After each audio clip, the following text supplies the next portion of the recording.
All cell phones, pagers, and electronic devices used for communication should be silenced for the duration of the meeting. If you haven't done so, please silence them.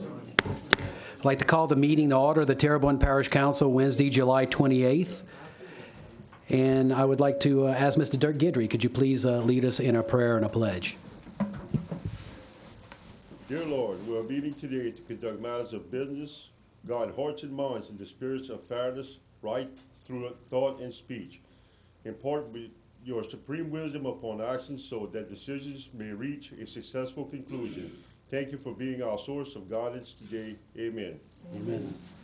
Allegiance to the flag of the United States of America and to the republic for which it stands, one nation under God, indivisible, with liberty and justice for all. Mr. Keith, roll call. Mr. Michel?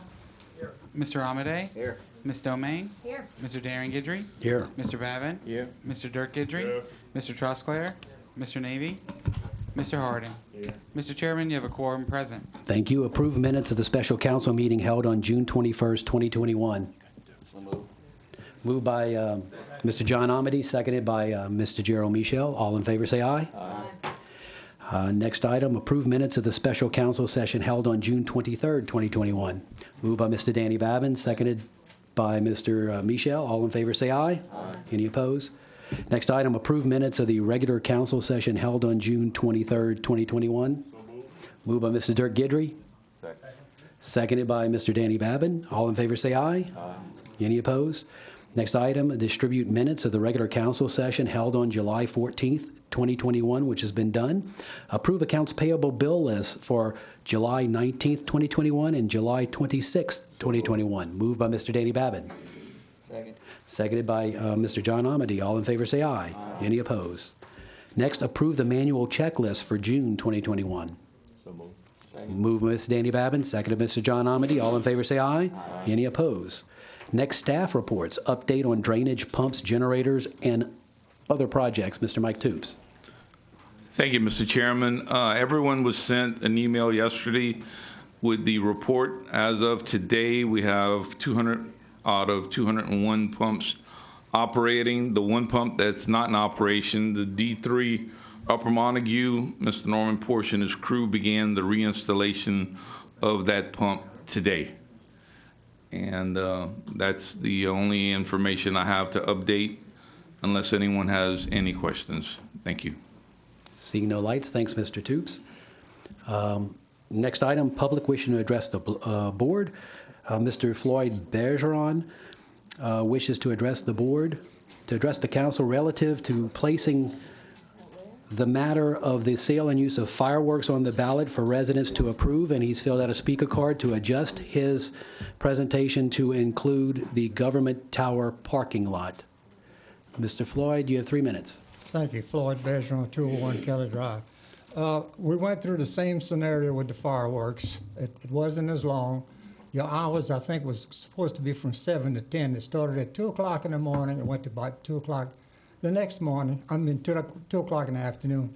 And they did the big old bombs, everything flying all over the place. And y'all need to look at that. I mean, this is something that started 3 months before. It took 3 months. Y'all did the ordinance. It passed. I don't know. And all in that time, at the same time, they had a property on just across Bayou Blue that Fireworks LLS Louisiana. Well, I got to the assessor's office in Thibodaux, and somebody out of Pittsburgh, Kansas, bought that building, and it's been closed for 5 years. Dollar General store, and they paid $549,000 for it. Now, I don't know if there's anything wrong with it, but I don't know. It just don't seem right to me. And going back to the fireworks, they advertised on the radio, two places on Park, big bombs, come by. Well, this guy in Oakland, California, was hit in the chest by one of them big bombs, and it killed him. 2 homes in Fort Worth, Texas, were burnt to the ground. I saw this on TV. So, I mean, y'all need to relook at that, put it on the ballot, or just listen, Bayou Cane starts at Hollywood Road and goes all the way to Oakshire. It's nothing but subdivision. Where I live, it starts on Wayne Avenue and Barker GMC. That's nothing but subdivisions. Either keep us out, put it on the ballot, but let us have a choice to either say yea or nay.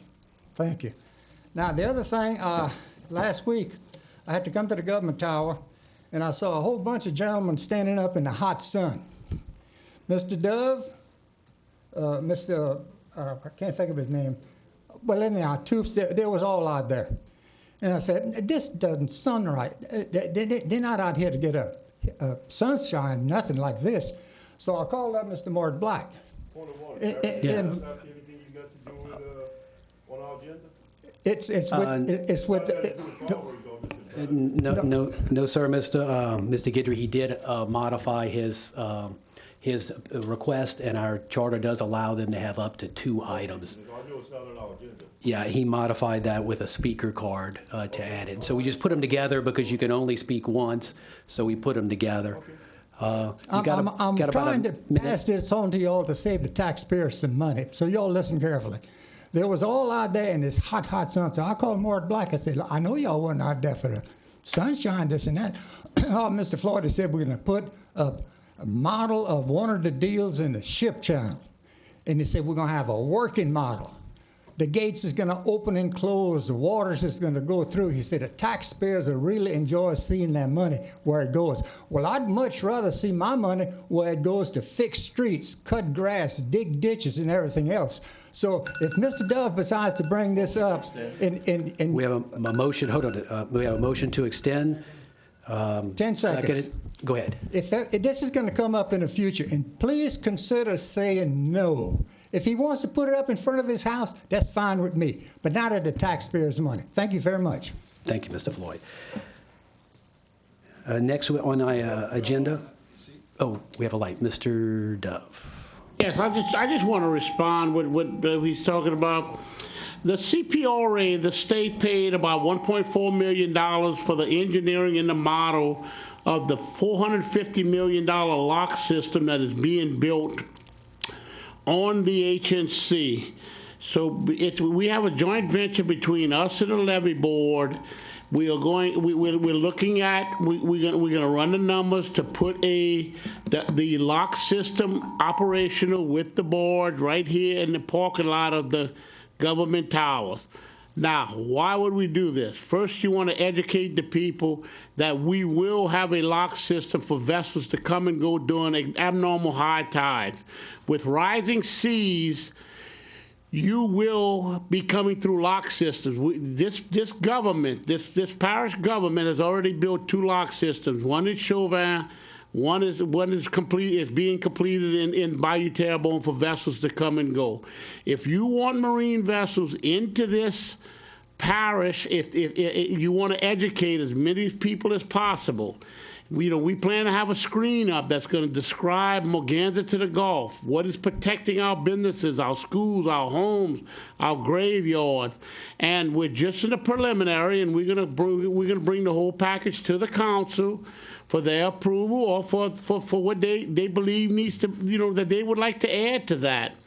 If this lock system will be built in the HNC, 22 miles below Terrebonne Parish. Unless you have a boat, you'll never see it. You'll never see the Bubba Dove out there unless you have a boat. So this is just to educate the people and bring to the people what we're doing to protect them. That's why you see dollar stores opening up in Pornisham, Montague.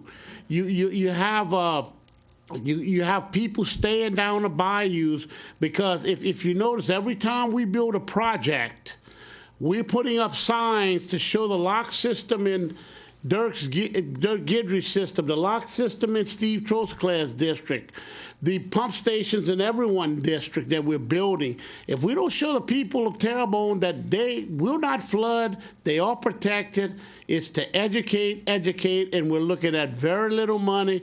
We're going to bring the CPRA in on this, but we're not paying the $1.4 million for this model lock. It was already paid for, and it had to be built because they have to run a model on the waters in Boston, Massachusetts, that they ran models to make sure that this system we are putting is gonna, when you spend $450 million, they're gonna build a model and make sure it's adequate. So I just wanted to bring that to everyone's attention. Thank you all very much.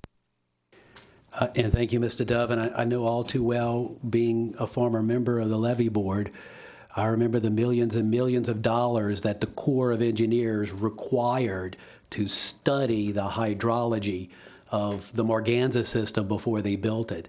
So yeah, this model is classic Corps. It's something they require that has to be built. So I know it's not costing us any extra money, but I'm glad we're able to at least use that model, because I think they just destroy those models. If I remember right, after they get done, they just throw them away. So this at least gives us an opportunity to utilize this to educate the public, because the Corps makes you build them. But thank you very much.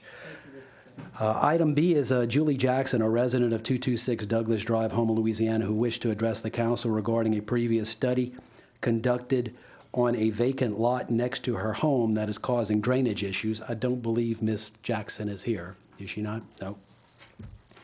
Item C is speaker cards. We have Mr. Robert Cutting.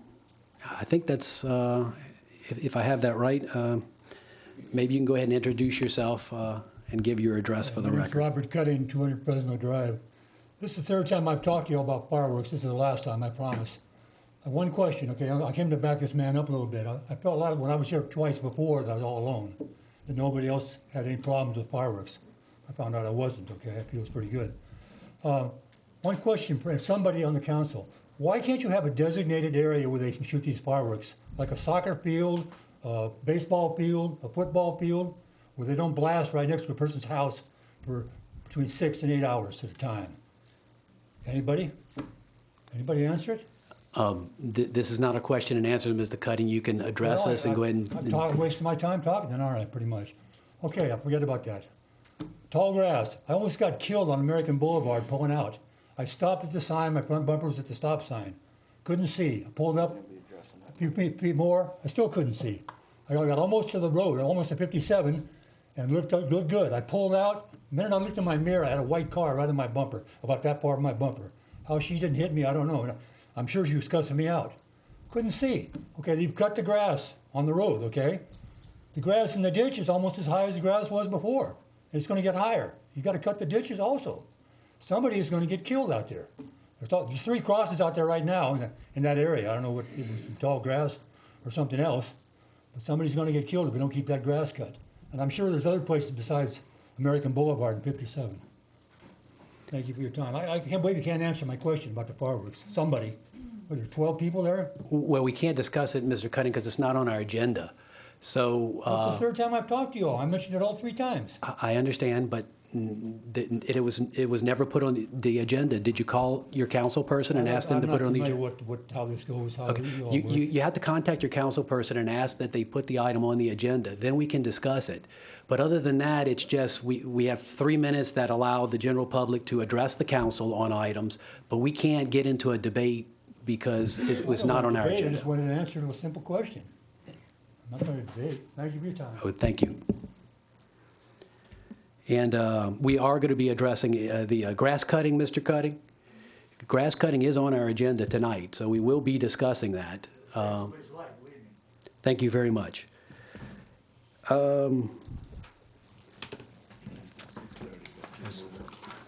6:30, do we have a motion to, it's not 6:30, do we have a motion to divert and take up item 3? Yes, I make the motion. We have to take them out of order. On our agenda, which we have a motion from John Amity to take up item 3, seconded by Gerald Michel. All in favor say aye. Aye. Any opposed? Item 3, committee reports. Accept the minutes of the Terrebonne Parish Sales and Use Tax Advisory Board meeting dated July 13th, 2021, and consider ratification of actions relative to the recommendation to accept the 2020 financial audit report as prepared by Bourgeois Bennett, LLC. My time is up. Do I have a motion? I move. Move Mr. John Amity, second Mr. Danny Babin. All in favor say aye. Aye. Any opposed? The minutes are accepted. Item B, Public Service Committee, Mr. Dirk Guidry. I make a motion that the council accept and ratify the minutes of the Public Services Committee meeting held on July 26, 2021, and I have full public hearings. Number one, an ordinance to amend Article 2 Comprehensive Solid Waste Management Program of Chapter 11 of the Terrebonne Parish Code of Ordinance to classify waste generated in the process of lawful eviction, to provide procedures for management and disposal of bulky waste not authorized for parish pickup, to provide for administration and penalties for violations related thereto, and call a public hearing on said matter on Wednesday, August 11, 2021 at 6:30 p.m. Also, an ordinance to establish a four-way stop at the intersection of Kelly Drive and McCoy Street, and call a public hearing on said matter on Wednesday, August 11, 2021 at 6:30 p.m. Third, an ordinance to correct and update the polling locations identified in ordinance number 9099 to establish precinct 15 Southdown Elementary School located at 1124 St. Charles Street in Houma, Louisiana. Precinct 16 Southdown Elementary School located at 1124 St. Charles Street in Houma, Louisiana. Precinct 29 East Park Fire Station located at 8547 Park Avenue in Houma, Louisiana. Precinct 46 Municipal Auditorium located at 880 Barrett Street in Houma, Louisiana. Precinct 58 Ponisha Elementary School located at 1236 Highway 665 in Montague. LA Precinct 63 Lilcar Volunteer Fire Department Fitness Center located at 5612 Highway 56 in Chauvin, Louisiana. And Precinct 72 Dual Arts Recreation Center located at 1330 Dr. Beatrice Road in Terrio, Louisiana. They call a public hearing on said matter on Wednesday, August 11, 2021 at 6:30 p.m. And fourth, an ordinance to amend and supplement ordinance number 9277, which authorized the issuance by the Terrebonne Parish not to exceed $6 million of its public library sales tax bond series 2021, ratifying the sale of the bonds to Raymond James and Associates Incorporated, and providing for other matters in connection with therewith, and call a public hearing on said matter on Wednesday, August 11, 2021 at 6:30 p.m. Moved by Mr. Dirk Gidry, seconded by Mr. Gerald Michel. All in favor say aye. Aye. Any opposed? Item C, Community Development and Planning Committee. Mr. Babin. Yes, I make a motion that the council accept and ratify the minutes of the Community Development and Planning Committee, a meeting held on July 26, 2021, and I have no public hearings. Motion, Mr. Danny Babin, seconded Mr. Gerald Michel. All in favor say aye. Aye. Any opposed? Motion passes. Item D, the Budget and Finance Committee. Mr. John Amity. Thank you, Mr. Chair. I make a motion that council accept and ratify the minutes of the Budget and Finance Committee meeting held on July 26, 2021, and I have 4 public hearings. Number 1 is an ordinance declaring a 2002 XL 4100 Gradall unit number 3273 from the Drainage Department having a value of $15,000 as surplus and authorize said item to be disposed of by any legally approved methods, and call a public hearing on said matter on Wednesday, August 11, 2021 at 6:30 p.m. Number 2 is an ordinance amending the 2021 budget of the Terrebonne Parish Consolidated Government so as to adjust the 2021 adopted beginning fund balances and the net positions to actual as per the 2020 audited financial statements, and call a public hearing on Wednesday, August 11, 2021 at 6:30 p.m. Number 3 is an ordinance to amend the 2021 adopted operating budget and 5-year capital outlay budget of the Terrebonne Parish Consolidated Government for the following items and to provide for related matters. Local Government Assistance Program, $0. Petite Caillou Lock Structure, $4,686. Public Safety Fund, $750,000. Juvenile Detention, $100,000. Criminal Court Fund, $250,000. Dedicated Emergency Fund, $1,100,000. Coastal Restoration, $3,555. Severe Repetitive Loss Program, $209,199. Hazard Mitigation Grant, $6,660. FMA Flood Mitigation Program, $26,510. PDMC RFC Programs, $21,844, and call a public hearing on said matter on Wednesday, August 11th at 6:30 p.m. And number 4 is an ordinance to introduce an ordinance to appropriate funds relative to for the adoption of the operating and capital budgets for the Terrebonne Council on Aging Incorporated and call a public hearing on said matter on Wednesday, August 11th, 2021 at 6:30 p.m. Motion by Mr. John Amity, seconded by Mr. Steve Trosclair. All in favor say aye. Aye. Any opposed? Number 4, appointments to various boards, committees, and commissions. TGMC Hospital Service District Number 1 Board, 2 expiring terms. Mr. Mike Hvac has been nominated for consideration of reappointment to the Terrebonne General Medical Center's Board of Commissioners, representing a civic organization. The South Louisiana chapter of CPAs nominates Ms. Angelique Bark, CPA, who has submitted an application and resume to be reappointed to serve on the Hospital Service District Number 1 Board, representing said chapter. Open, close, and appoint. Motion to open, close, and appoint by Mr. Danny Babin, seconded by Mr. Gerald Michel and John Amity. All in favor say aye. Aye. Any opposed? They are reappointed. Item B, Fire Protection District Number 8, 1 expired term. Mr. Patrick Bourgeois submits an application and resume for consideration. Motion to open, close, and appoint. Motion to open and close and appoint by Mr. John Amity. Second. Seconded Mr. Danny Babin. All in favor say aye. Aye. Any opposed? Mr. Patrick Bourgeois I'm sorry. has been appointed. Is Mr. Patrick Bourgeois in the audience? Okay. Item C, Home of Terrebonne Regional Planning Commission, 1 vacancy due to a resignation. Reverend Corian Gray and Miss Alicia Dove have submitted applications and resumes for consideration. Open, close, and vote. Is this No. I believe, That's the one we I believe we have had a, hold on, Ms. Suzette, go ahead. There should be a notation on your revised agendas indicating that Ms. Dove has withdrawn her application. Okay, so Ms. Dove has withdrawn her application request, so the only applicant currently is Mr. Reverend Gray. Open, close, and appoint by Mr. Danny Babin. Seconded, Mr. Gerald Michel. Any discussion? All in favor say aye. Aye. Any opposed? All right, Mr. Gray, is Mr. Gray in here? All right.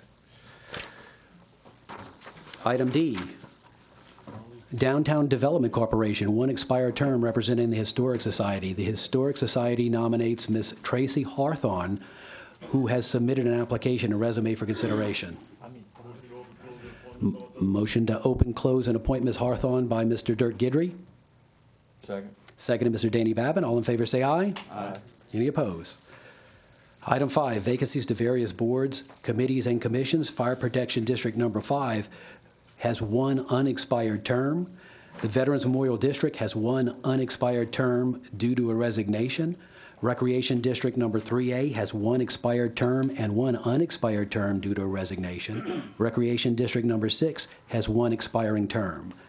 Council members request discussion of Councilman John Amity, discussion and update relative to the parish's backlog of spraying and cutting grass, ditch, culvert cleaning, and street repairs. Mr. Amity? Thank you, Mr. Chair. And I put this on the agenda, and I've spoken with both Mr. Rome in Public Works and Mr. Nakia in Solid Waste and Vegetation, and asked them just to come give us an update on what's going on. As some people saw on Monday night's committee meetings, we approved some purchase of equipment that's going to take 6 to 8 months to come in. We get a lot of calls. Probably the biggest complaints I've gotten this year is on the grass, of course. And so I just wanted to give them an opportunity to come and from the administration side, give an explanation. Hopefully the public watching can catch this and share it amongst their neighbors to help maybe get a little bit better understanding of what we're up against. I know people are tired of hearing about COVID, but COVID has caused a lot of delays, and as a result, we're just backed up with what we're doing. So I'm not sure which one of you guys want to come first, but I'll welcome either one. And thank you guys for coming. It just so happened to work out with the time frame that you don't have to wait to the end of the meeting. Clay Narcan, Solid Waste Vegetation Director, 279 Ashland Landfill Road. I put a small report together that y'all should all have. Just to pretty much touch on the roadside cutting. I took this division over January 1st from Public Works. They had a pretty good system in place. I just tweaked a few things that seems to be working, but a lot of people don't understand the mileage that of roads that we have. We have split up into a north side, south side route. The north side route contains 130 miles of one-way. So, you're looking at 260 miles of roadway that we cut. We're cutting that about, our turnaround is about every 6 weeks. That's what our target is, depending on equipment. Then we have the south side that's broken down into 14 routes with 152 miles. Again, that's a little over 300 miles of roadway we cutting. We have also, to help with this situation, have got the contractor that's on record, Norris and Boudreaux. They're cutting about 38 miles of grass on roadsides in the north part of the parish. I assigned them an area that we needed them to cut, and it's helping us out.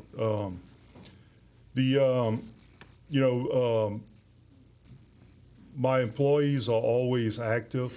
If we have an issue with a tractor down or whatever reason it may be that they can't cut with their tractor, they're out there in the areas weed eating around the utility poles and the traffic signals, signs, and everything, trying to keep that up. We had this year, we lost one tractor, long arm tractor, to a fire. Actually, today we got notice that the insurance company's going to give us $10,000 for that. But again, y'all approved the 2 new tractors. We are going to order them probably tomorrow or Friday. They will not be in until 6 to 8 months at the earliest. It could be longer, but we have that.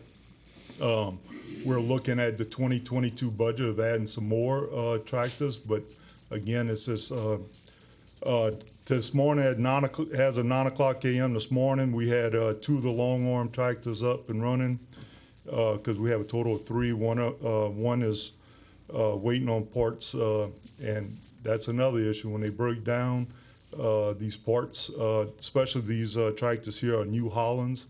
They don't make them, and there's nobody that works on them around here. So we got to get the parts shipped in and hunt and everything else. We have a total of 4 side cutters, and we're doing that. We're keeping up with cutting on. We're doing we come back after about 7 to 21 days in the along the long roadways, not so much in the subdivisions, but in the long roadways, and we spraying. But if the rain or something comes up that we can't, whatever weather condition or equipment breakdown, we have to, if we miss that window, there's no sense in wasting the employees' time or tax dollars on chemicals when we're going to be back in just a couple of weeks to cut. So, and the spraying is, the gentleman earlier talked about American Boulevard and 57. It's a state road. Actually, the state started last week. They did 315, the Boulevards road. Then they moved over to 57. They did cut 57. But I did notice that they've only have one tractor working as a sidearm. They're not cutting the ditches. So the ditches are staying tall, but they are making at least one pass on the roadside. So that would, I know that the area he's talking about was cut yesterday, and today they was on 56 headed down the bar the last time I seen them. That's pretty much what I have on the tractors, the routes of the tractors or what they're doing. Then we have another contract that we're doing, the Boulevards and finished Mowers. That's a contract y'all renewed, approved this year that went to Greenscapes. Plus, we split that up. We have a parish crew. All these areas are being cut that's on this contract here, which is about 90, around 92, 93 locations, something like that. They are being cut weekly. The litter is being picked up out there. They doing a great job. My crews and the contractors are doing great jobs keeping it up. So those are being done. Then we have the various cemetery and locations, another contract that all my office does is oversee this contract. We go around, make sure that these areas are cut and that they are being followed by the contract. Then the other one that we do, and the reason I put all this on here is just to show you, we don't, I mean, it's not just the grass on the side of the roads we cut. We're out there actively all over. Parks and grounds, we have that contract that oversee that exterior lawn, and those last two are getting ready to expire and getting ready to renew. The Parks and Ground one is something that we have that it's a few of District 11 parks, a few, and a couple of other parks that we're doing that that we have a contract on. And then finally on the litter, it comes along with the grass cutting. Sheriff's office called me up Monday. They was able to get their second crew back, so now we back at capacity with the parish litter crews. Unfortunately, with the sheriff's office litter crews, unfortunately with the parish, we have open positions. They're being advertised. We're just not getting any applicants for the litter crew. As soon as we get qualified applicants and get them hired, they'll be on the road picking up litter. But I can tell you on the litter part, from the Boulevard finishing Mowers, real quick, a few weeks ago, Mr. Ponville called me, man, Clay, these guys out here, everything looks great. It's on West Side Boulevard. Man, there's no litter, no nothing. That afternoon, I went to take a ride out there just to see for myself, and it was like, what is he talking about? Look at all this litter. And just that day, I mean, so we are being very proactive on the litter, but I mean, we just can't keep up with the, with the public. I think we all drive and see that. And I didn't want to cut you short if you had something else, but this is exactly what I was looking for. I don't think the people, and even us as council members don't realize how many miles of roads we have in the parish and what you guys have to go through, as well as all the drainage ditches and stuff like that. So, I'm hoping that with this information, the public has a little bit better understanding of the task that's up against us going on with short staff because of people not applying, delays in getting parts for equipment. I wanted a little bushing, and they told me, I hope you got 6 to 8 weeks. And it's like, man, you normally could pick that up at any hardware store, but not today. So I'll see we have some more lights, so I'll let those gentlemen ask their questions or make their comments. Mr. Babin? Yeah, Clay, thank you very much. You're organizing this in a different way than it was done before, and I really appreciate that. I think the citizens of this parish are going to see the fruits of that labor, and they are already, but in the months to come that we're going to see that. People just don't understand how short-handed we have been in Terrebonne Parish in all departments. So it really affects. The only thing I want to bring up, and you had it on here about the second crew from the Sheriff's Department. As you know, you and I were on the telephone yesterday afternoon when I was coming up Grand Kai Road from the jail coming up. The state cut yesterday, and it looked like a bomb zone had passed because there was so much litter on the road because it's all been in that tall grass. And I'm glad to see that the sheriff is going to have the second crew. But we really need to, maybe it's under Mr. Ponville, maybe we need to talk to the sheriff some more about giving some tickets, because we have laws and ordinances on the books that people going to the dump, be it commercial or residents bringing stuff, have to have that stuff covered. And it's uncanny and almost unimaginable how much trash there was there yesterday. It's just, and look, we have trash all over the parish, but if somebody wants to see what it really looks like, go from Thompson Road to the jail right now. And that's really a shame, but we should be punishing, in my opinion, the violators, okay? Not us having to spend money to go pick up behind them. But in any event, that's something that we can move on down the line. Just so you know, on the litter part, we just had a camera installed at Grand Caillou and Thompson, and I'm going to have access to that to try to identify some vehicles that's coming down with no tarps and stuff Good. like that. That we might be able to identify who's the bad characters. Good, because the same thing that we're having, Dirk and I, on By Sally Road and Falgout Canal Road, people are going in the lower port. I'm sure Steve has his problems down in the Montague-Portishead area. People going down there and you know, it's scrappers who take these tires, they cut the metal out the inside, and instead of going to the dump with it, we would take for nothing, they go dump it on the road. What, 147 or something, you know, about a month ago, you guys had to go pick up. So, you know, if people don't want Big Brother looking at them all the time, then maybe let's stop doing those things, or police may be giving them some tickets. But the cameras will definitely help, for sure. But thank you, Clay, for the job that you're doing. Mr. Michel. Thank you, Mr. Chair. Yeah, and you know, for about 6 or 8 months, things were getting really, really bad. And you can just see the vast improvement, and you can tell that the people who are supposed to be out there working and doing this stuff are doing it. But the concerns that come up to me, two of them, and I'm going to give you two specifics, but really there's a lot of people with the same complaints. One is on the areas where they go and spray. They don't necessarily go in with a weed eater or do something to pick up the tall weeds and the cattails and all of that stuff. Is there anything that can be done about that? Specifically, they just sent me a picture today from the houses behind Ziegler and behind Buquet, that lateral ditch there. That you're going to have to address that with Mr. Rome. He handles all the laterals, and I only handle roadside. Okay, all right. And so my other one is lateral as well. We'll bring it up in a second. Thank you very much. Mr. Harding.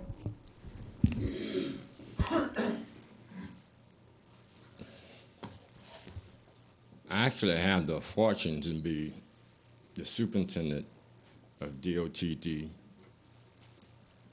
Hvac Parish, and one part of that was indeed for DOTD. One part of that was maintaining the second largest parish in reference to highway miles in the state of Louisiana. I can understand a lot of things that's being said here. I even understand your position and perhaps even Mr. Rome's position. Again, like some other instances, there are some modifications that could be made here. We understand a lot of people making complaints it makes a difference between the state and the parish road. When a person in Terrebonne Parish rides down the highways, sometimes they don't even they can't figure out which is state, which is parish. But one problem that I encountered in my experience, number one, whether your route is doing right. You inherited a route. Was the right?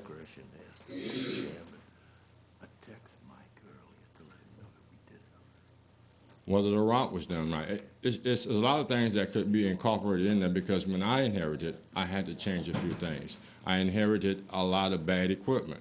Some of that equipment can actually go on us, but then if you inherit equipment in the summertime, most of the maintenance that you could be doing, all the things that you could be doing, that can be done in the wintertime. That's prevention and preparing for that season.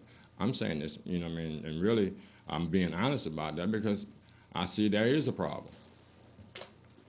It's the fact that who does the maintenance? One of the problems that I had, I went I was brought in, similar to what you were, and we were trying to fix a problem. My problem was a mechanic. I couldn't keep the tractors on the road. Do we have a mechanic problem? No, we don't. I have a mechanic on staff that's very good at what he's doing. Okay, so we had no information about, well, we can talk about this, no information that these tractors are going out when the summertime comes. It's hardest to cut this grass at the high as it is. The tractors work more harder. The spraying and cutting works together. And this is where I feel as if, and I've seen that these contracts that we actually making, and we put this man in that position, coming from over here from Mr. Rome, and all of this, I figured then it wasn't gonna work out because it'll take some time.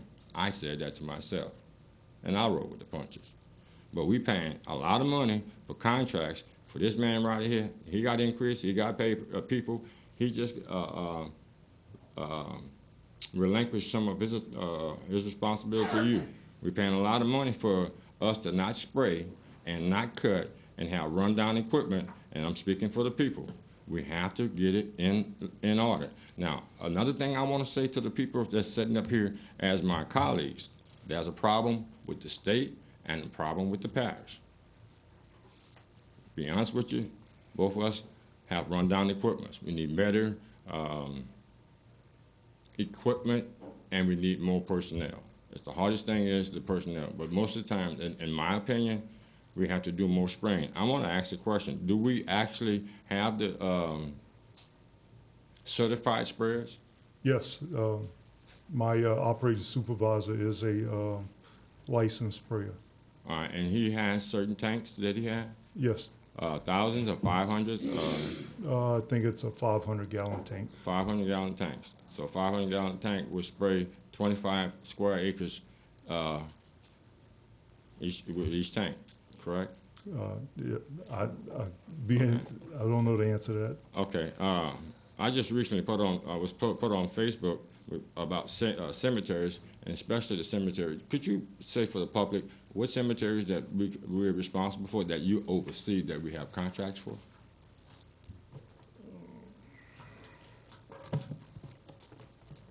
I don't eat conflicts either.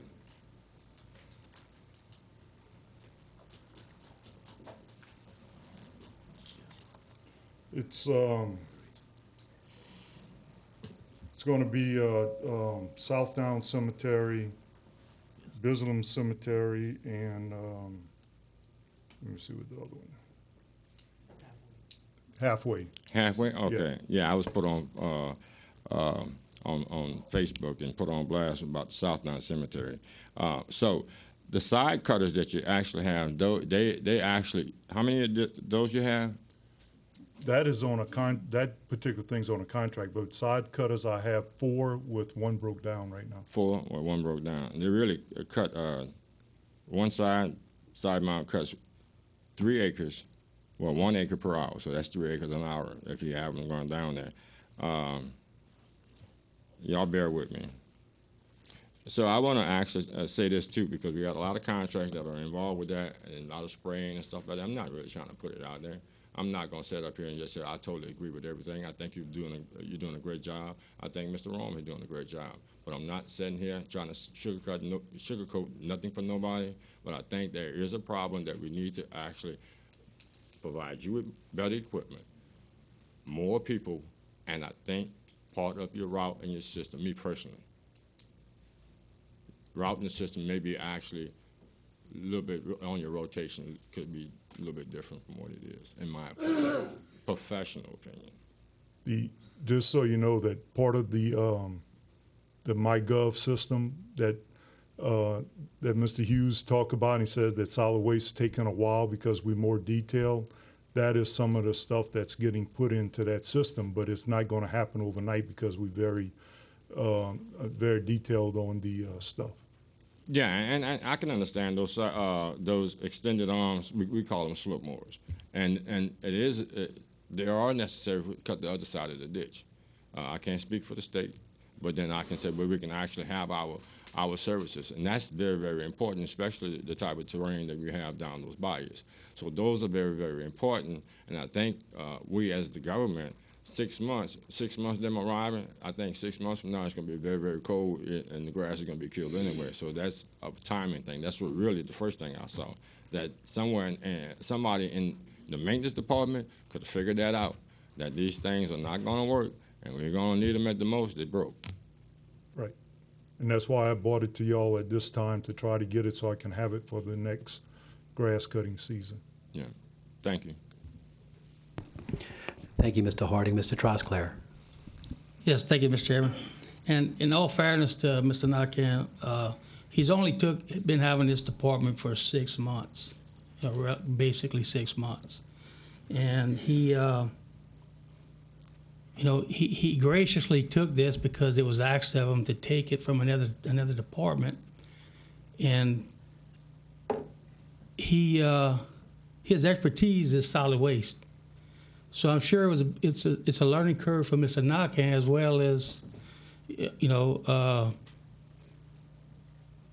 trying to get this thing ironed out, try to talk to people that know this business and try to get this thing done. So Clay, you're doing a great job. There's no doubt in my mind. But people have to realize that change don't happen overnight.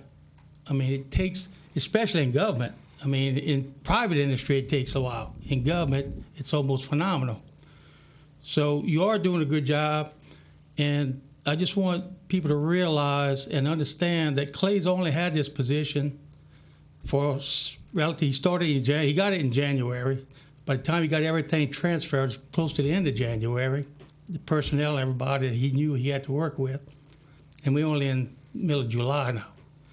So, basically 6 months is what he's had, and he's done a good job in 6 months. I mean, a lot has been accomplished, and we are moving in the right direction. I want everybody to know that this parish is moving in the direction. Is the grass being cut every day?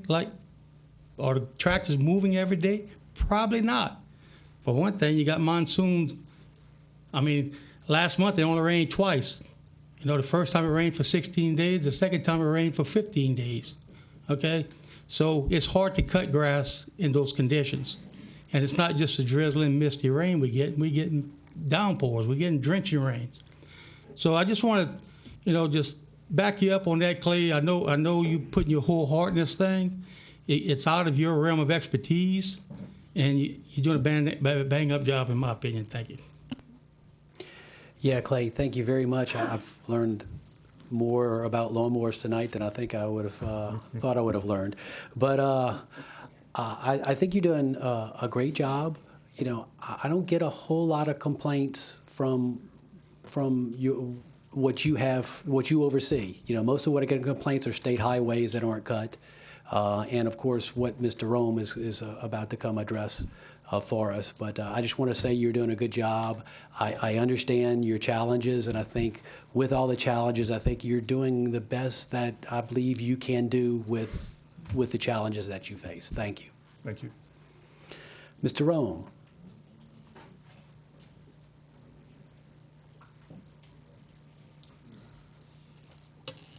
Good evening. David Rome, Public Works Director, Terrebonne Parish, address of 206 Government Street, Gray, Louisiana. If I may, just clarify, Mr. Clay Narcan is doing an outstanding job with vegetation, which is why it was moved to his department, because he could better fund the resources that were necessary for it to be a true vegetation program. Prior to vegetation was always a quasi-public works venture that was partially paid for out of drainage, partially paid out of roads and bridges, and there was not a proper way to fund a division as important as that. And I think Mr.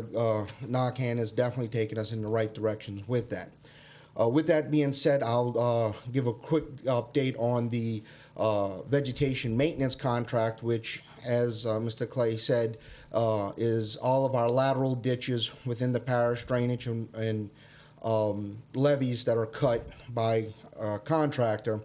This is and always has been done under contract for various reasons. My understanding, speaking with them, they have completed the first cycle, which started at the end of February, and it took them close to 4 months to do that because of the weather that we have been experiencing since March. As Mr. Trosclass said, it's only rained twice. It's just for prolonged periods of time. I believe we're at 60 inches of rain so far this year, and on a average year, Terrebonne Parish gets 63 inches. So we're about 3 inches away, so about 2 days away from breaking our annual record for rainfall. Which is a huge portion as to why the contractors and our parish vegetation maintainers are behind on it. It is a waste of taxpayers' money to spray when it gets washed away in less than an hour or a day. It's under best circumstances have at least 12 to 24 hours of dry weather before the application takes complete effect. They are starting the second cycle of cutting and spraying, and we have added some additional areas to it to better serve the communities, especially regarding the lilies and the abundance of them, being that we have not had a cold winter in several years. We also have a contractor that will be coming down to do some lily removal in some of our bodies of water, which is more preferable than spraying or chopping them, because you're actually removing the seeds from the environment, and therefore we're hoping that this will help mitigate future blossoms of the hyacinthine water lily.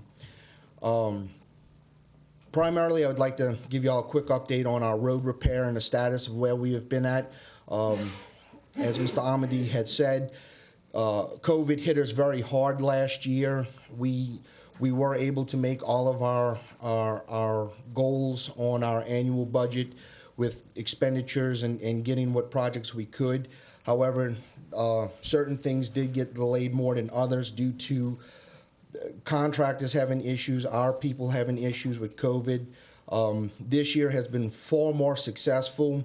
We have done $2.2 million worth of road repairs throughout the parish. And just to go back to what Mr. Knockhand had said about the mileages, we have about 600 miles of road in Terrebonne Parish, and the current formula for repair is about $1.25 million per mile. So you go ahead and do the math on how much we would cost to replace all our roads in our parish. But so far, with concrete replacement, shell road replacement, grading, shelling, and also pavement markings, we've spent $2.2 million.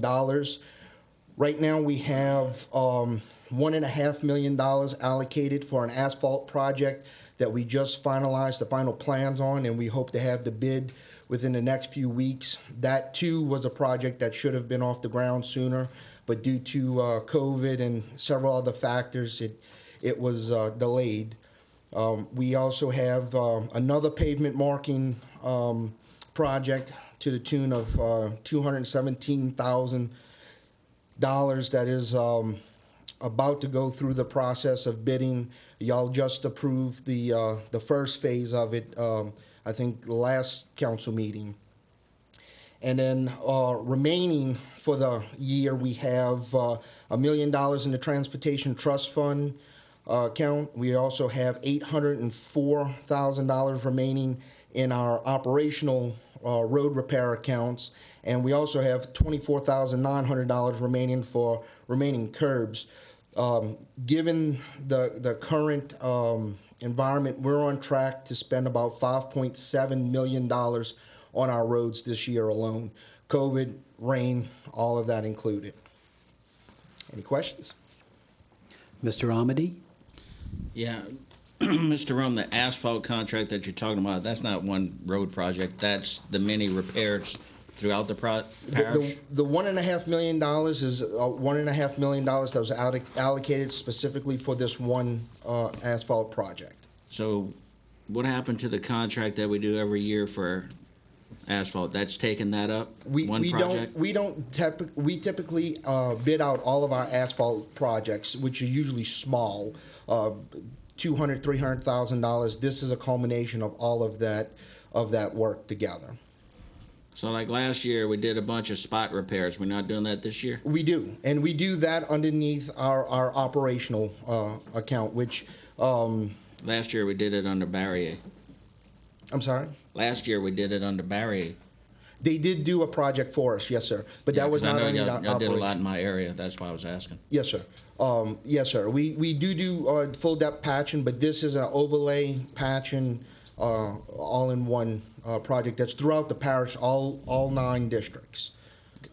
That's what I was asking. Yes. Okay. Sorry. And I want to thank you and Mr. Knocking again for coming and giving us this update. It helps us to understand it. I know we could all go individually, but we're all right here right now in one sitting, so we can we can get a better understanding, so when our constituents call us, we can give them intelligent answers. That's all we're looking for. So again, thank you guys for coming out. Mr. Michel has some questions as well. Thank you, Mr. Amity. Mr. Michel? Thank you. How you doing, sir? Okay, so the questions that I was asking earlier about the lateral ditches behind Ziegler and Buquet houses that were sprayed, and there's a lot of weeds, and I don't know if there's cattails there or not, but that we're talking about the lateral ditch that's actually in between the yards. Yes. That's a very limited servitude because of the encroachment by the plants. What we're hoping is, I believe Mr. Dove has asked for some money for various drainage projects, and one of is for us to start doing erosion control, which is similar to what we did on Mike Street and on Evelyn Street on the east side, where it's a minimal, we go in, it's a one-time, they use an epoxy cement to armor the ditch, and therefore you don't have to worry about weeds or any vegetation growing out of it. It's just a matter of getting in there with a fire hose or some type of high pressure line and blowing it out. We've done it so far in 3 places throughout the parish. Is behind Magnolia Courtyard on that list? That is one of the ones that we have identified that we there's no way to get equipment in there in order to do what needs to be done other than go in there, armor it, do the erosion control. Okay, so yes, sir, that is one of those things that I would like to do. I don't know if you've been out there, but if you go into there, they have fenced-in backyards. If you go in through their house and go to the backyard, it declines at the end as it approaches the fence, and the fence is starting to tilt outward. Yes, and that's going to, as you know, do nothing but get worse. So right. Now, some time ago, years ago, we discussed behind Broadmoor Avenue, between the houses on Broadmoor and Collins, and some of those fences were falling. It's the same situation. There's been a endemic problem of houses historically encroaching onto our servitudes with little to no enforcement, and that's the result of it. I mean, if we can't get a piece of equipment back there to properly maintain it, the really only option is either A, have everyone go remove their fences off of the existing servitude, or we come up with inventive ways to think outside the box by using methods such as the erosion control and the epoxy concrete. Okay, and I mean, this particular one I'm talking about that we had talked about before was on the 700 block. They got the 200 block where you can't get, I mean, are we enforcing these encroachment offenses? We do to the best of our ability. Mr. Pulaski and I are constant in contact. When it goes through the proper channels, especially if they're building a fence, typically if they go into a servitude, it's required that they receive a letter of no objection through my office. Mr. Pulaski makes sure that letter is issued before they are issued a permit to put the fence up. But if someone's putting up a fence without a permit, or they're not, chances are they're not getting a letter of no objection either. And so are we doing anything to enforce that, even though it might have been 20 years ago? I don't know the best answer. I'm just asking the question. At some point we have tried forcing some enforcement on the encroachment issue. However, it's very endemic, and it would take a lot of effort on the council's part in order to stymie it and then to reverse it. Okay, and I have, let me move on so they can talk, but I have 2 more issues. One, and you may have, you were talking about markings. Are you talking about like arrows and lines in the road and that Correct. sort of thing? Okay. The striping, the yellow striping, the white striping, the marking, the reflective pavement markings, all of that. Yes, sir. Okay, because is it on your list to do West Side Boulevard between Canadas and? It's all together. Our project is $3.6 million. So with the money that we have allocated so far, we should be able to do a little less than half of what's on there. But yes, I believe West Side Boulevard and what we're trying to focus right now on is all the major thoroughfares. We were able to complete Industrial Boulevard as part of the project with the replacement of the bridge. But there are several, Val High is another one that I believe is a issue that we'll also have on that list. Okay, and then I have 5 road issues. And just answer them. But the first one is Alma and West Side Boulevard as it goes into Broadmoor. there's about, I don't know, maybe 70 or 80 yards, maybe 100 yards that's been in terrible shape. It's blacktopped on that portion. Mr. Michel, is it possible for you to get him a list? Only because if each one of us go over all of our individual, I probably have about 30 or 40 I could go over with you. We'd just be here all night. If you could communicate with him, I'd appreciate it. Unless there's one of these that you really would like to highlight. Well, that's one that's been for years, and the other one is D Street. So, that's the one with the problem, with the questionable property right Gotcha. there. Okay, so we can talk about those later if you like. If we could, I'd Sure. be more than happy to address them, and I'll be better prepared. I'll have the actual project lists in front of me. They're quite extensive, so it's very hard for me to retain them to memory. All right, no, that's not a problem. I appreciate everything you do, sir. Yes, sir. And I actually intend, Mr. Rome, to put mine in an email that I'm going to send to you so that way you can research them and respond as far as where the status of them are. Mr. Babin? And Mr. Rome, you mentioned on the blacktopping 1.4 million? What is the total on? $1.5 million right now allocated for that project. Okay. How many miles does that cover? Whew. Well, I can't quantify it in miles. It's because it's so sporadic throughout the parish.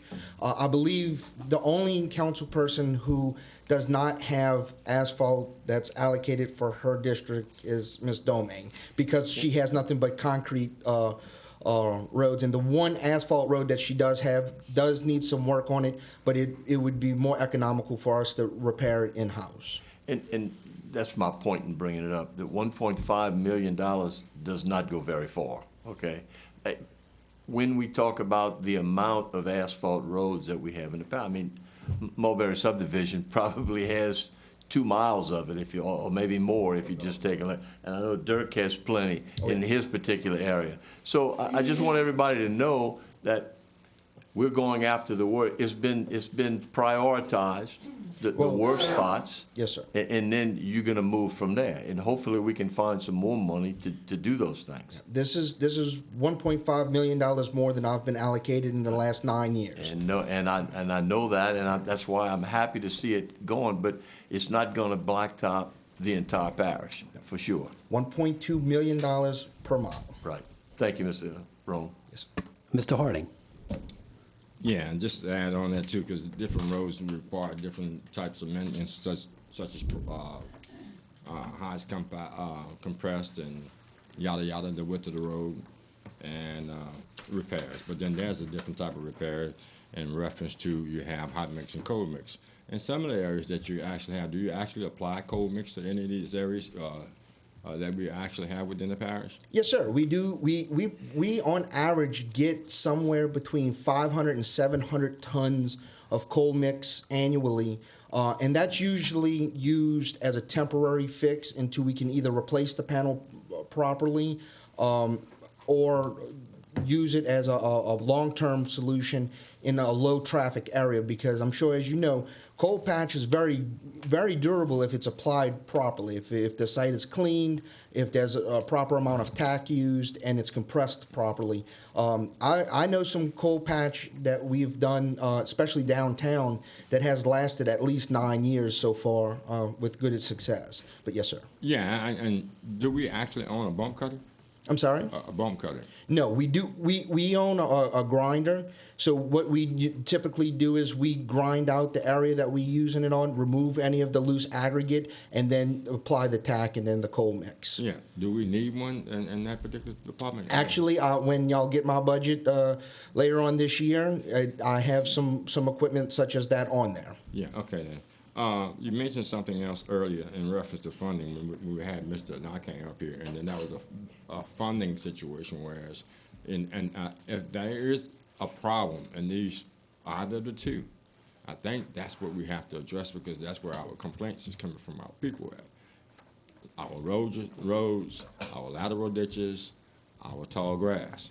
I had a lady on 315, even though it's a state highway, we have a problem within our parish, so we have to work with the state and the parish together. I'm not trying to bash you guys, but I'm not going to sit here and sugarcoat this, that, and the other one. We got a problem, we're going to fix it. And I'm just not gonna kick the can down the road, not no more. We're running on a road. Yeah, thank you. Yes, sir. And Mr. Rome, just for those who may not understand what the cold patch is, that's that is the asphalt that they pour into the holes, and it just mixes as people, packs down as people drive over it? Yes, sir. It's To fill potholes. thermogenic, so with the compression, it sticks together. Yes, sir. Thank you very much for coming. And I know we did things a little out of order, and we went ahead and appointed all of the appointments early. And I see Mr. Mike Hvac is in the audience. He just got appointed reappointed to the Terrebonne General Board.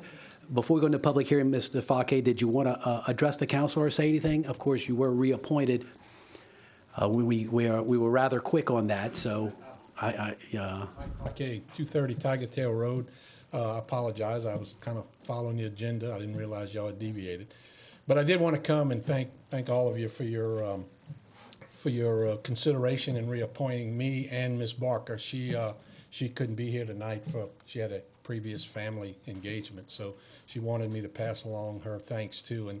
And personally, I want to thank all of you for not only the commitment that you make to this community, but also the commitment that you make to Terrebonne General. Between all of the council members and the administration, you guys stepped up and helped us out to try to get 20,000 people vaccinated in this parish at the Civic Center. Without the use of that Civic Center, we'd have never been able to accomplish what we did. Unfortunately, as y'all all well know, I think y'all got a report from Mr. Hughes that we're seeing another surge, and I don't know where this is going to take us. I'm not a medical person, but I do know that the hospitals, both ours and Chabert, and even St. Anne and some of the surrounding areas are almost triple the amount of patients that are in the hospital. So once again, I just want to thank all of you for the commitment and the support of all of our healthcare workers in this parish. It's a tough job they go through right now. Besides the normal type of work, now the extra stress is added, and wish well for all of our families and hope for your continued support. This is my last term on the board. It's been a fantastic experience, very rewarding. Worked with some wonderful people over there, and got to work with some wonderful board members. One of them sitting right back there, Neil Marlbrew. And so it's a great opportunity for anyone that wants to serve. And once again, appreciate all the help and commitment that you guys make. So thank you very much. thank you for serving. We have a motion to go into public hearing by Mr. John Amity, seconded by Ms. Jessica Domingue. All in favor say aye. Aye. Any opposed? We're in public hearing. Item A, an ordinance to revoke ordinance number 9115, which was signed in error as a duplicate to ordinance number 9106, and to reissue declaration by the Terrebonne Parish Consolidated Government of its intent to acquire full ownership of a tract of land bearing Terrebonne Parish parcel ID number 41876, with an owner of record as being E.M. Glenn Incorporated. Public once. Public twice. Third time public. Motion to close by Mr. Michel, seconded by Mr. Babin. All in favor say aye. Aye. Motion adopted by Mr. Michel, seconded by Mr. Babin. All in favor say aye. Aye. Any opposed? Ordinance is adopted. Item B, an ordinance to amend the 2021 adopted operating budget and 5-year capital outlay budget and budgeted positions of the Terrebonne Parish Consolidated Government for the following items and to provide for related matters. 11B retention pond property in North Yard Extension, $1 million. Terrebonne Homeless Shelter, $82,650. Sanitation, $316,181. Head Start Program, $51,165. Skate Park, $40,000. Head Start Program, $203,405. Housing and Human Services, $6,587. Delete 1 Admin Coordinator 1 and add 1 Program Specialist. The Juvenile Detention, $0 change, but add 2 part-time LPNs grade 206 and delete 2 part-time LPNs grade 107. Marshal's Office, $0 change, but add 1 office manager, delete 1 chief deputy. CSBG program, $0 change, but add 1 human development administrative grade 210 and delete 1 human development administrative grade 211. Add 1 administrative coordinator 1. Transit Department, $0 change, but add 1 Admin Tech 2, grade 106, delete 1 Admin Tech 2, grade 102. And the parish-wide recreation, $0 change, add 1 part-time senior groundsman. Public once, public twice, third time public. Motion to close by Mr. Dirk Gidry, seconded by Mr. Danny Babin. All in favor say aye. Any opposed? Motion to adopt by Mr. Danny Babin, seconded by Mr. Dirk Gidry. All in favor say aye. Any opposed? Ordinance is adopted. Item C, an ordinance to amend the 2021 adopted operating budget and 5-year capital outlay budget and budgeted positions of the Terrebonne Parish Consolidated Government for the following items and to provide for related matters. American Rescue Plan, $22,401,879. Public once, public twice, third time public. Motion to close. Motion to close by Mr. Babin, seconded by Mr. Dirk Gidry. All in favor say aye. Any opposed? Motion to adopt by Mr. Dirk Gidry, seconded by Mr. Steve Trosclair. Ms. Malden. Yes, sir. Thank you.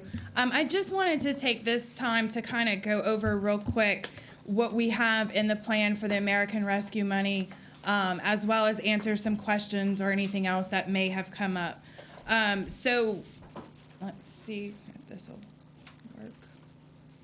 Where do I point it to? That's what I'm doing. You want to just click it for me? So we can try to get this done and get out of here. Okay, so the American Rescue Plan was signed into law March 11th, 2021. So we know that Terrebonne Parish was allotted $44,803,000. We have received to date $22.4 million of that, and we expect to get the remaining $22.4 million within the next 12 months. So the budget amendment that we are discussing right now and that is presented tonight is to allocate that 22.4 that we have already received. But what we're going to discuss is going to be the full plan for the 44.8 million. And what will happen is the remaining 22.4 million will be put into our 2022 original budget. So when we discuss that starting in October, that'll come up there. Next one. Okay, so just some of the eligible uses. There's 4 primary eligible uses. The first one is to respond to the public health emergency and its negative economic impacts. So this focuses highly on helping citizens, small businesses, nonprofits. It also helps with those industries that were impacted, so your tourism and your hospitality and travel. Respond to workers performing essential work. The provision of government services to the extent of the reduction in revenue. So it allows us to calculate what our reduction in revenue was because of the pandemic, comparing 2021 to 2020 to 2019, and then we can do 2021 to 2020, and it goes all the way through 2024. The important note of that reduction in revenue is this is where the portion of this funding that can be used for a lot of things. It's a very broad use of the funding, whereas everything else is kind of isolated. The infrastructure, of course, is that water, sewer, or broadband. So these are the only 3 areas of infrastructure that this general funding can be used. That reduction in revenue can be used for other infrastructure, but generally it can only be used for the water, sewer, and broadband. Next, please. This is the list of the ineligible uses of funds. We won't really go over this. It talks about that general infrastructure of spending outside of the water, sewer, and broadband. Again, the revenue reduction, revenue loss can be used for general infrastructure, but overall the money can't be. Next one, please. Okay, so when we first started this, And we knew that we were be able to use the money to respond to the public health emergency, and we knew that this revenue lost was what was a broad use of the funding. We reached out to our outside agencies that are governmental entities that if they needed to, they would come to us for funding if they were in, some trouble because of the pandemic. So we asked them to calculate their lost revenue, same way we calculated our lost revenue. And especially with the hospital and with TARC, we asked what COVID-related expenses did you have?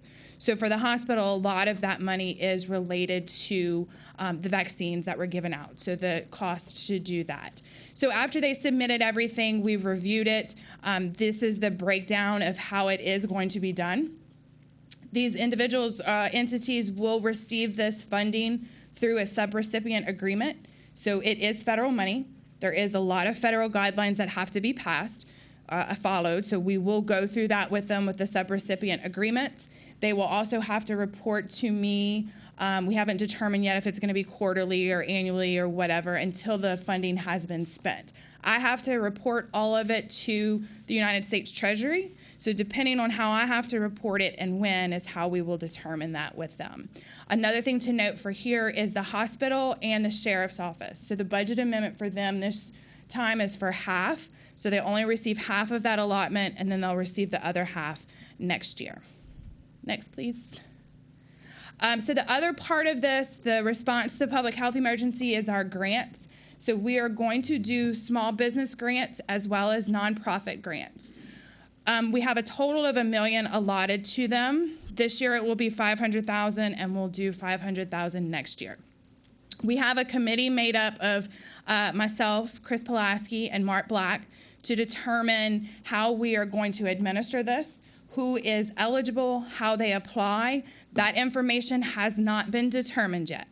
We will get that to the council. We'll make a presentation to the council when we have that set up, and we'll have it on our Facebook page, on the internet. We'll get with Martin Falls, have some things advertised so that those individuals that do qualify this will know. But at this point, we don't have that worked out yet. There's a lot of details we have to look at. Another part of this is our after-school programs. So we are allowed to use this funding to help with the student needs and the academic needs of them. This is something that we have done in the budget for the past couple of years. So this is allowing us to fund it using this instead of using some of our general fund money. So that would be about $25,000 each year. The Village East Community Center, we currently have a project set up for this. I think it's $600,000 or $650,000. Based on what the Mechanicville Community Center and some other properties that have been built for, that $600,000 is not going to be enough. This money can be used for this community center to allow us to reach those demographics that were hit hard with the pandemic. This community center can be something that will be used for legal aid, assistance with social work, get the health out there, and all of these kind of things. So that's what this community center will be used for. Next, please. So the last part is our tourism. So we all know that that is a really impacted area. So we have the Boardwalk Improvements. There are several places along the boardwalk that need to be improved. One thing that we'd like to push, and you'll see part of this later on, is the whole downtown area. We have some other funding coming from the state that's going to do the downtown corridor, Boulanger Street Park. So helping to improve the boardwalk will help us to be able to promote all of it. And it's also for the safety of the tourists that are coming to the area. La Petite Theater, so there's the $250,000. So one thing to note on this, I don't know if you guys remember, a couple of months ago we did a budget amendment for $250,000. At that time, we were not certain if this money could be used for that. I don't even think we had the guidance, but they needed it to be able to move forward with their bid.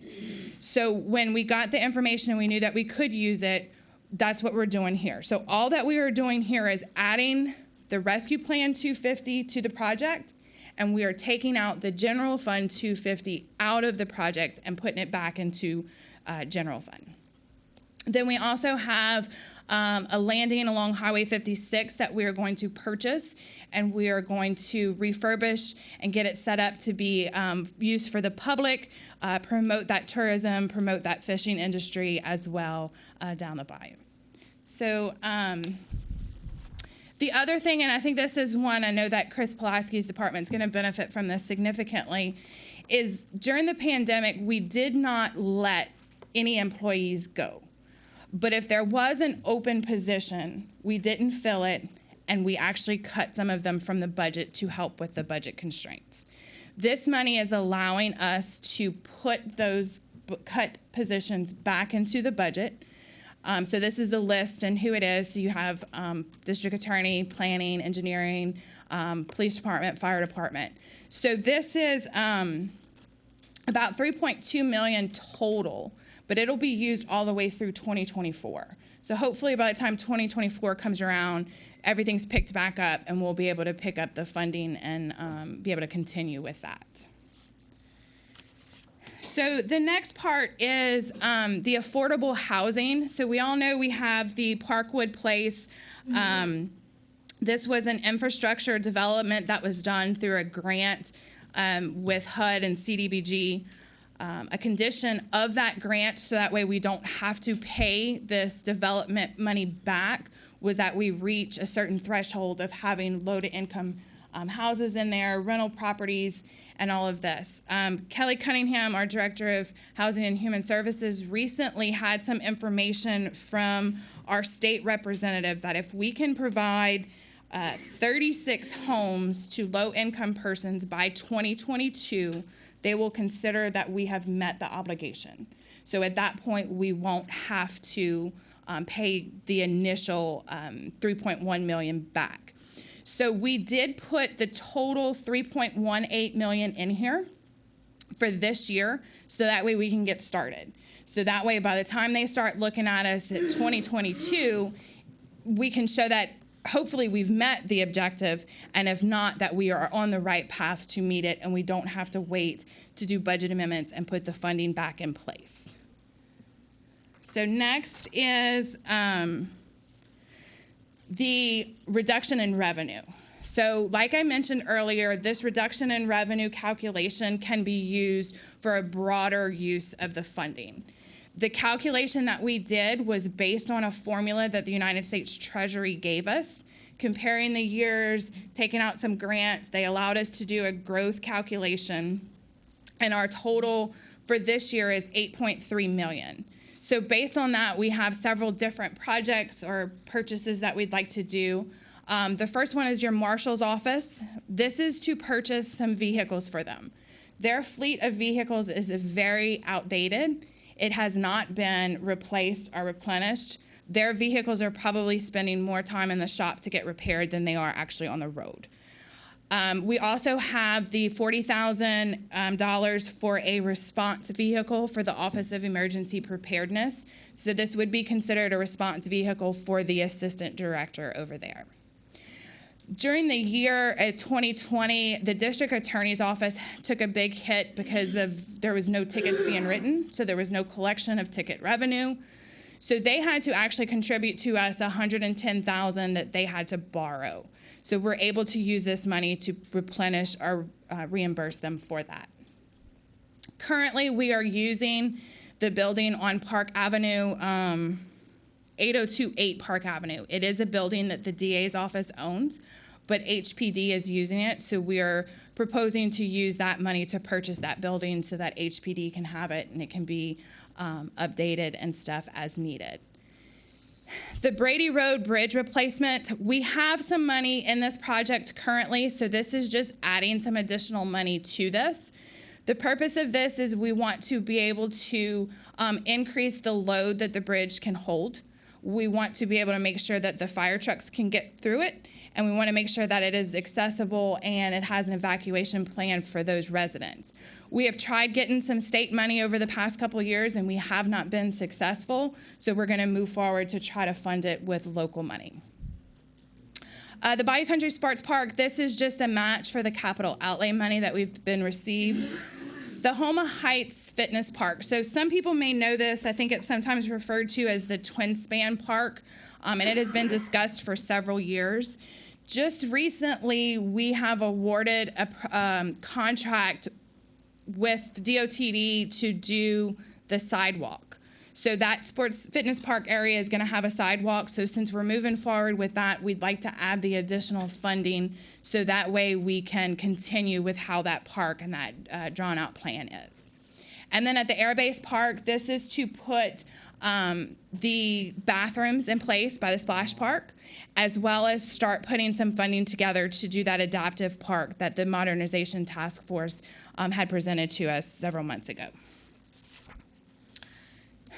The next part is various departments. So this is totaling about $6 million.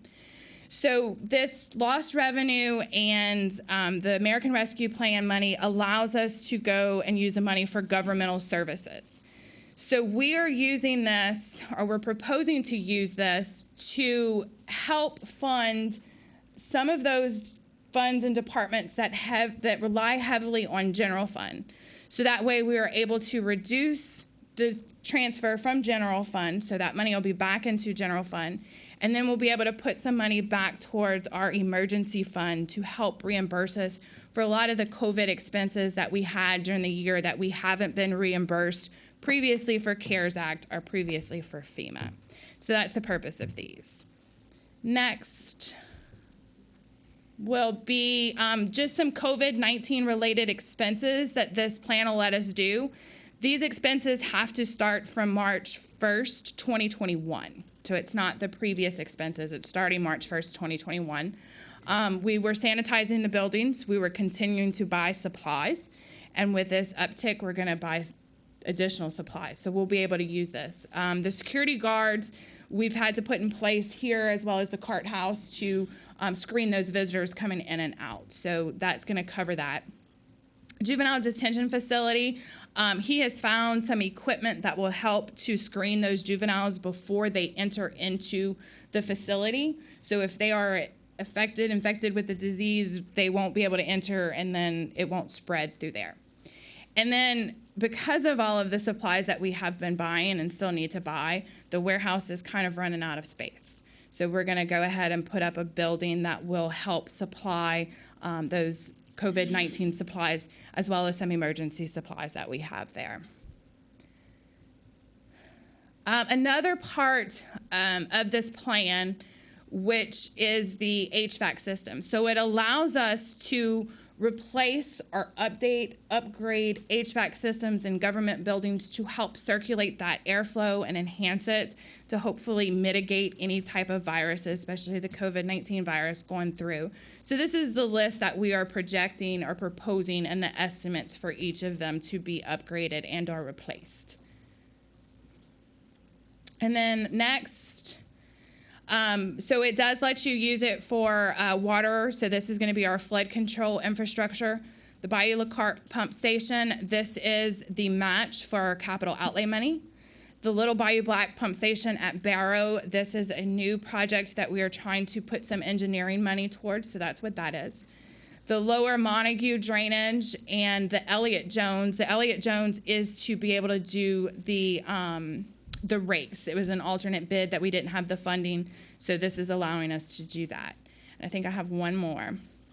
Yeah, so we have in that water flood control, we have various flood control projects, so this is just kind of a list of what those are.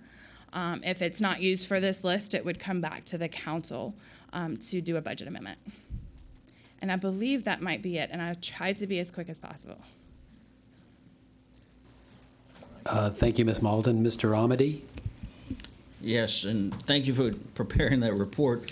I think I sent some questions to you and you answered those. Thank you for that. I come up with some more and I think you've answered most of those as well, but I do have one question about the Brady Road project. I know that it's still sitting in priority 5 because I checked the list yesterday. So there's still an opportunity that that money could go to priority 1 next year and we can get that money. are we gonna be able to refund ourselves? Yes, sir. So what will happen is we will use what we're putting in place. It's very scary seeing yourself on a big screen. Sorry. And use it towards our match. Or we could put it back into the rescue plan fund and decide where else we would like to use that money instead of that. Okay, and one other thing, maybe, and I think I asked you this verbally, but the public safety fund, that's HPD and HFD, the fire department? That is Home of Police and Home of Fire. Okay. Thank you, ma'am. All right, Mr. Michel. Thank you. Just a couple questions. And they're not in any order, okay? But the committee, y'all talking about the committee for the grants, okay? Is that going to need to be approved by the council or not? The committee itself needs to be approved, or what we come up with? Yes. I don't know that answer. Well, once we get down to it, we will absolutely present it to the council with what we've come up with. As far as it being approved, we'll look into that whenever we come up with it and determine that way. Okay, because for the sake of transparency, I think that if it's not approved by the council, somebody outside of administration should also be on the committee. So that's my thought on that. La Petite Theater, the money was already funded. Could we not use that money somewhere else, as well as the Terrebonne General money? Terrebonne General provided you with lost revenues, but did they provide? No, sir. I'm sorry if I wasn't clear. The Terrebonne General was not lost revenue. That number came from the expenses that they incurred to do the vaccines. Okay. They didn't get paid to do the vaccines? Not all of it was refunded, no, sir. Oh, okay. Really? All right. And then, the Parkwood, I'm all for that. I just don't know that we should do it all in the first year. It'd be nice to see how they come along with it. And you said the Bayou Country Sports Complex is a match. Is there any way we can get more money? Because I think we can do stuff that's going to help tourism. And is that correct? Yes, sir. Okay, so I mean, boy, it'd be really nice if we could do something more with the Bayou Country Sports Park and get that. This is an opportunity for us to get it closer to completion. So one thing that I didn't mention, and I should have, is our total plan is for 30-something million. So we do have 13 million that has not been allocated. The purpose of that is because every year we can calculate lost revenue and we could use it that way, or there are other projects that come up that we can use the money for that we could do it. So it's not completely out of the question just yet. Okay, and then the HVAC, are we doing something to help purify the air? Is that part of it? Yes, sir. Okay, all right, Yes, okay. All right, that's my questions. It's a lot of money, and I'm just frankly amazed that all of the people who come out and talk about recreation and are not here to chime in on this. I just think this is a perfect opportunity for the public to come out, and it's very disappointing that very few have. It would have been nice, it's a lot of information. I wish we could have discussed it before it came up for public hearing, but we're told we can't do that. So, but that's all I have. Thank you. I appreciate all of your effort. As I told you privately earlier, you just have such a depth of knowledge. Thank you. Thank you. And I know, Ms. Bowden, we discussed today about roads and road panels, and I know that's very, very important. And I did speak to Parish President Dove, and he committed that if we can figure out a way to use that $13 million, then we can dedicate at least $5 million of it toward that. So that's something that, maybe you and I can look at and see if there's any way that we can utilize that at least $5 million of that 13 to try to crank out some of these road panels. Mr. Babin. Yes, Candace, you did an excellent job. Thank you, because there was a lot of questions that we all had, and you explained them tremendously. Just a couple questions. On the Parkwood, I think you said 36 homes by 2022. Well, we're only 5 months away from there, and correct me if I'm wrong, I think there's 9 out there. I see Mr. Ernie sitting in the audience. Mm-hmm. Does this mean at least construction going on them, or does it mean that you have to have 36 people in there to qualify for it? I believe, and Ms. Kelly Cunningham may be able to answer this question a lot better than I can. And that's part of the reason why it's both infill and first-time home buyer. So the infill would be rental properties.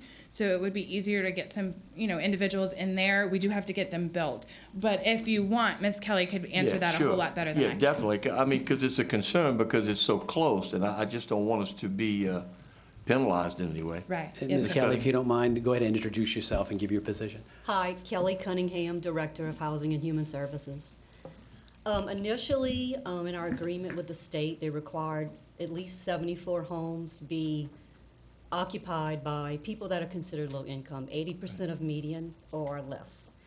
In my conversations with the state, they've determined that if we can get 36 homes built by the end of '22, that they would consider closing out the project. I'm sure that if we are on the road to that at that time, if we have not met that deadline, they will give us an extension because they have given us extensions in the past. Good. Yeah, because, I mean, this is a very worthy project, all right? I mean, John and I sitting up here right now, we're on the Planning Commission. When this came up, it seemed like 2010, 2011, whenever it was. And I would love to see this project get moving forward. I just don't want us to lose anything on that one because it is a very worthy project. I was just concerned that if we could not meet the 36 homes, but again, that's in your negotiation with them, that I feel certain you can convince them. All right, well, thank you on that one. While she's up here, does anyone else?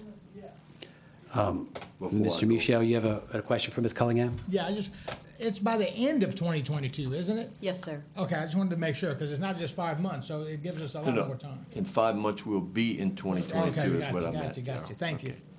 Now, Ms. Cunningham, you received you actually received like an email or so from the feds stating this, right? Well, actually, it's from the state. The money flows from the feds through the state. And yes, I did get an email saying that if we could have 36 homes completed by the end of 2022, they would consider the project complete and close out. And if they see that we have $3.1 million in this fund, even if it's beyond that, that's going to go a long way in convincing them because the money's there. Yes, sir. Ms. Domingue, did you have a question for Ms. Cunningham? Yeah, Ms. Cunningham, not necessarily a question, but a statement. Of everything that's in this list, I think how low-income housing is the most important thing, and I wish we could have put $10 million towards low-income housing because it is such a need. Getting the grass cut and low-income housing is one of the top priorities I think that we need to focus on. That and mental health and homelessness are all things that we need to do. So I am ecstatic that this is in here because a lot of the clients that I see on a daily basis will absolutely benefit from this. And so if we could have put more, and if we have the opportunity to put more, I want to put more so that we can offer more of that. So thank you so much for everything that you do. Thank you. Thanks, Ms. Domingue. Are you finished, Mr. Bennett? Yeah, no, I'm not finished. I have a couple Thanks, more Ms. questions. Cunningham. Okay, thank you so much. Just a couple of things. We're funding things that we did budget amendments on already. So that money, as you said, and I don't know the total, is going to go back into general fund. I think everybody heard the central theme of everybody up here tonight is roads, roads, roads, and more roads. I'm just asking that this money going back, if it can go towards roads, that's where we have a lot of priorities in this parish, and I'm not saying we don't. One of them is just getting around the parish on a daily basis. So hopefully that can go back to some of that. Right. So I do know through the discussions with Mr. Dove, roads has come up, same as it has come up with you guys. Right. Unfortunately, the way that the funding came out, it's not available. No. One thing that we have heard is the state is allotting some of their money, which is their revenue loss money as well, to the parish transportation fund.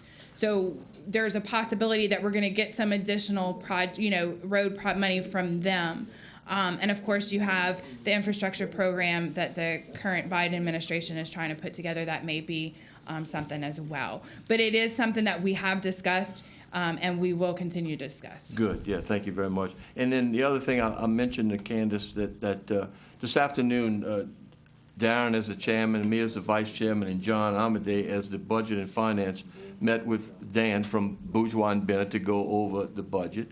And he just indicated, and Candace is going to get with him, that he read this program And he, again, thought that there Right. may be some other areas that this parish could possibly get some more money out of this, and Candace is gonna pursue that. Again, that's his opinion. I'm not saying that you and Mr. Dove or anybody didn't do a great job at what you did, but if there's more out there, Yes, sir. So when I put everything together and before we even sent the memo out to the council, I had sent it to Bourgeois Bennett and had them look at it. And Dan did go back and forth. Him and I have had discussions. We're in the process of seeing eye to eye on it. And there is some possibility to increase our calculation for our reduction in revenue. So hopefully, and if that does come into play, absolutely, it'll have to be presented back to the council to use that money how we see fit, if that's what we determine. we'll be happy as a lark if there's more millions coming somewhere. Yes, sir. So thank you very much for a great job. You answered all the questions I had. Thank you. We have a motion by Mr. Dirk Guidry, seconded by Mr. Trosclair. All in favor, say aye. Aye. Any opposed? Motion passes. Item D, an ordinance to authorize the acquisition of properties, sites, and/or servitudes required for the 11B Forest Drainage Project, Parish Project Number 01-DRA-40. Authorize the parish president to execute any and all documents necessary to acquire sites, property, and/or servitudes for the said purposes, to authorize the parish legal staff to commence expropriation proceedings in the event the sites, property, and/or servitudes cannot be obtained conventionally, to declare that the taken, if required, is necessary and useful for the benefit of the public, and to provide for other related matters thereto. Public once. Public twice. Third time public. Motion closed. Motion closed by Mr. Amity, seconded by Mr. Harding. All in favor, say aye. Aye. Motion adopted. Motion adopted by Mr. Amity, seconded by Mr. Harding. All in favor, say aye. Any opposed? Ordinance is adopted. Item E, an ordinance to amend Section 22-227 of the Terrebonne Parish Code of Ordinances to extend the no-wake zone in Bayou Terrebonne in accordance with the Terrebonne Parish Code, Section 1-9, amendments to the code, effective of new ordinances, amendatory language, and call a public hearing on said matter on Wednesday, July 28th, 2021 at 6:30 p.m. Okay, well, we're in public hearing. Public once. Public twice. Third time public. Motion to close. Motion to close, Mr. Babin, seconded by Mr. Amity. All in favor, say aye. Aye. Motion to adopt, Mr. Dirk Guidry. Second. Seconded, Mr. John Amity. All in favor, say aye. Aye. Any opposed? Ordinance is adopted. Item F, an ordinance to authorize the acquisition of property, sites, and/or servitudes required for the Chacahula-Gibson Drainage Project, Parish Project Number 16-DRA-26. Authorize the parish president to execute any and all documents necessary to acquire sites, property, and/or servitudes for the said purposes. To authorize the parish legal staff to commence expropriation proceedings in the event the sites, property, and/or servitudes cannot be obtained conventionally. To declare that the taking, if required, is necessary and useful for the benefit of the public, and to provide for other related matters. Public once. Public twice. Third time public. Motion to close. Motion to close, Mr. Babin, seconded Mr. Amity. All in favor, say aye. Aye. Motion to adopt, Mr. Harding. Second. Seconded, Mr. Amity. All in favor, say aye. Any opposed? Ordinance is adopted. Item G, an ordinance to authorize the acquisition of property, sites, and/or servitudes required for the D13 Retention Pond Project. Authorize the parish president to execute any and all documents necessary to acquire sites, property, and/or servitudes for the said purposes. To authorize the parish legal staff to commence expropriation proceedings in the events the sites, property, and/or servitudes cannot be obtained conventionally. To declare that the taking, if necessary, if required, is necessary and useful for the benefit of the public, and to provide for other related matters thereto. Public once. Public twice. Third time public. Motion to close, Mr. Dirk Guidry. Second, Mr. John Amity. All in favor, say aye. Aye. Motion to adopt, Mr. Dirk Guidry. Second, Mr. John Amity. All in favor, say aye. Any opposed? Ordinance is adopted. Motion to go back in the regular order. Motion to go back into regular order, Mr. Dirk Guidry, seconded by Mr. Danny Babin. All in favor, say aye. Any opposed? Item 7, announcements. Council members. Well, first of all, Mr. Parish President, do you have any announcements? Okay. Where are we? Ms. Domingue. Yeah, I would like to announce that Governor John Bel Edwards announced today that today is National Opioid Crisis Awareness Day.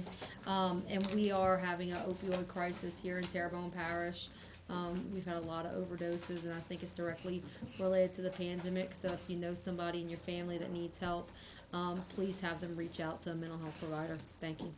Mr. Michel. Thank you, and not to harp on the pandemic and the vaccination, but again, I ask everyone who has not been vaccinated to please do so. The hospitals are filling up. There's going to come a point at the rate things are going where people are going to not be able to get into the hospital for other things besides COVID. So please help to protect your neighbors and to protect the community by getting your vaccination. Today I heard that approximately 96% of all physicians in this country have received their vaccination.